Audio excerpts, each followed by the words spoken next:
Hi guys and welcome back to my channel. Today we're talking about the LJL, the region where I have predicted games 36 times and got 30 correct. So last Playday was Playday 9, and as you can see I got all 4 correct. And we'll just talk about all 4 games and then we'll go into Playday 10 and what we can expect from Playday 10, and I'll make my predictions for those games.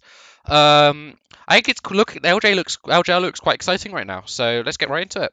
So we'll start with Axis versus Rascal Jester. Basically, what I said originally was that Rascal Jester were just a stronger team. There was no way Axis could really compete. By which I mean like their coordination, their timings, and even their individual play was slightly stronger.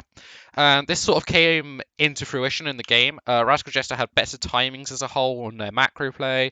They had better coordination towards their macro play and for ganks.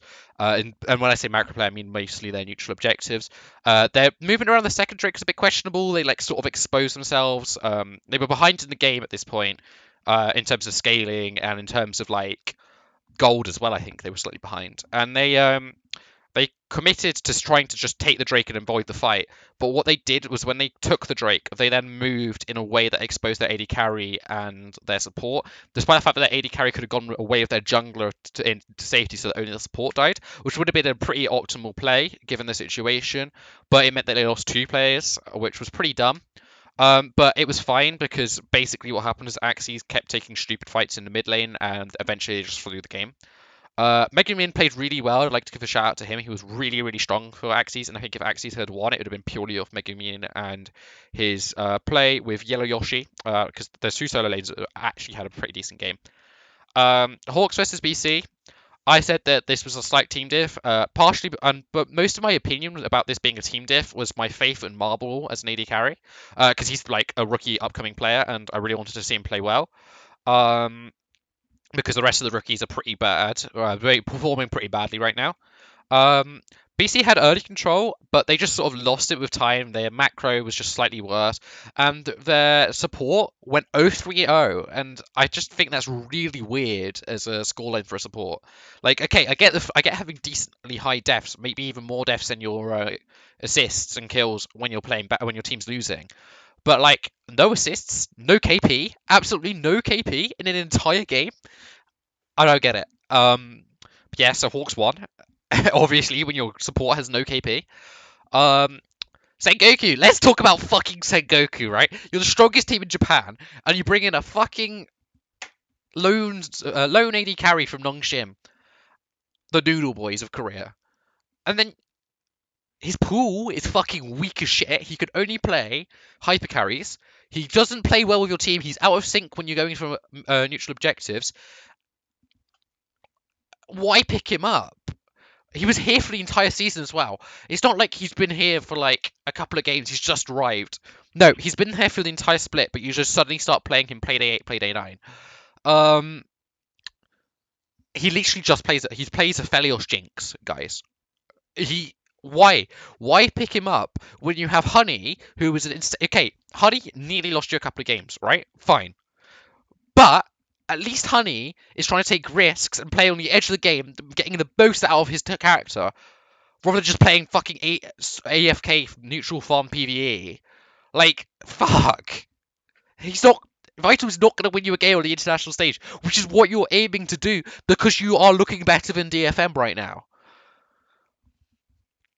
Okay, got the rage out. Sengoku were a far better team, and the fact that they won despite Vital, just kind of shows you that, despite the fact that he was completely out of sync with the rest of the team, just shows the gap between the top 2 teams and the rest of this league. So yeah, V3 DFM. Oh fuck me, V3 DFM. This was just sad. I was like, oh, I'm really hopeful that V3. I still got a little bit of faith, but this game almost made me lose all my faith. Um, there was an early top kill, the solo kill. That was the first blood. It was a solo kill in top lane.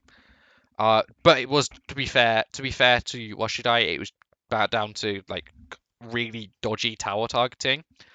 And then it was just a micro massacre. It was literally just a team diff. To be fair to V3, dress code and Washidai, so the AD carry and top laner. No, AD AD. Am I getting? I think I'm getting Washidai and Unica the wrong way around. No, I am getting them the right way around. Washidai didn't have the best game, To be fair, Unica was like not as good as himself, but like when you have an inting AD carry and top laner, it's pretty hard to play, and Yugo is the weakest mid laner. And also Hetal was just getting absolutely destroyed by Harp, but I think that's fair enough because one's played in Korea at a high level and the other one is just a newish, but is a new Japanese support, like versus like I get that like he hasn't played much more, but he's played at MSI. He's played a couple of careers, a season in Korea, 2 seasons in CK. Like I don't know, feels a bit of a difference. But yeah, they're going 0-9 now, which is really sad because that means they're 0-30 for the season. Um, and here we are. Playday 9, 10, Playday 10, Playday 10. Axes versus CGA. Oh, we're starting off with a little bit of a doozy. So we'll take you here. Axes are 7th and Crest Gaming is 6th. I think Crest Gaming are probably the 5th strongest team, a bit above a Burning Core, and I think Axes are probably the 7th strongest team. But this should be a fairly decent game, because if Megumin and Yellow Yoshi can play at their peak potential, I think Axes are a slightly stronger side than Crest Gaming at Act.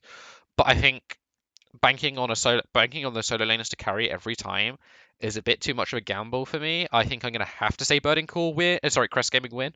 But don't be surprised if Axis do win this game and it's down to their solo laners carrying. Um, Now we have the derby of Marble. For those that don't know, Marble was the only player from V3 Academy who didn't get promoted to V3. Instead, he went to Hawks. SoftBank Fukuoka Hawks Gaming. Um, I think Hawks will win this fairly comfortably. I think they're looking like the 3rd strongest team in the league right now. And I think it's hard to see V3 winning this, especially after they just got absolutely destroyed by DFM. Hopefully they can regain their mental for Playday 11 when they're playing Axes, because that's actually a winnable game. But I don't know. It's gonna be quite difficult for them. Talking of another difficult game, DFM versus Rascal Jester. Rascal Jester definitely looking really good in form. They're definitely playing a lot better than they were at the start. Like for my money, they are the 3rd like strongest individual players team, but Hawks are playing really well, so they're probably the 4th strongest team in the league. DFM probably the strongest in terms of individual ability and expectations, but 2nd currently. But they've got another game against Sengoku. This next playday is looking really exciting. Because you got 1st versus 2nd in my mind right now. 5th versus 6th, 7th versus 8th, and 3rd versus 4th. So I think next playday is going to be really exciting. But we'll go through this one first. I think DFM will win this. I think they've got the individual ability to see them through this game. I think there's enough of a gap between the top 2, and the next 2, and then the team 2s after that. I think DFM should win this fairly comfortably, and on the same reasoning, I think Sengoku should win fairly easily.